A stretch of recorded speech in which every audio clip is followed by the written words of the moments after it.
grieving Suffolk County community gathers tonight to mourn a high school football player who was fatally injured during a game. Investigators want to know what caused this tragedy on the field. CBS 2's Carolyn Gusoff live tonight in Shoreham with more. Carolyn. Christine, the football game last night was videotaped by the two opposing school districts, so certainly it will be scrutinized by these districts in an investigation that's planned to determine how this could happen to a high school football player wearing a helmet. But for now, this community is in stunned mourning. Grief etched on the faces of high school football players, team coaches, and neighbors. He's the type of kid you would want to tell your kids to be when he grow up. I mean, he's just,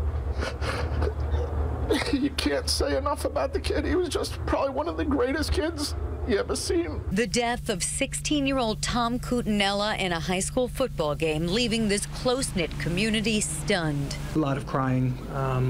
A lot of hugging. And a lot of questions. The high school junior, a linebacker from Shoreham Wading River High School, was playing an away game here at John Glenn High School in Elwood. School officials call it a typical football play with freak results. He collided with an opponent, hitting his head, stood up, then collapsed on the field. An ambulance arrived in 10 minutes. Cutinella rushed into surgery, did not make it. The game involves contact.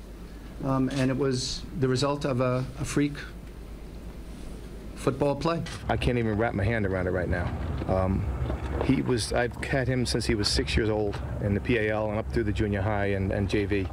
And he was such a wonderful kid that I don't think anybody can wrap their hand around it. Assistant coach Wiederken watched the tragedy unfold on the field. He and other school officials won't yet speak about what type of helmet Cutinella wore or what kind of hit he sustained. They say an investigation will come, but for now, this hurting community needs time. Parents put their kids into sports thinking that they're going to be all right, and so it's just a scary thing. 40 miles away at John Glenn High School, a second community in mourning. Grief counseling available to students here in Elwood, where the game was played, as they are in Shoreham, where Cutinella, the son of a police officer, was a star student and beloved. He's someone that exemplified what a truly a nice and well-rounded person can be.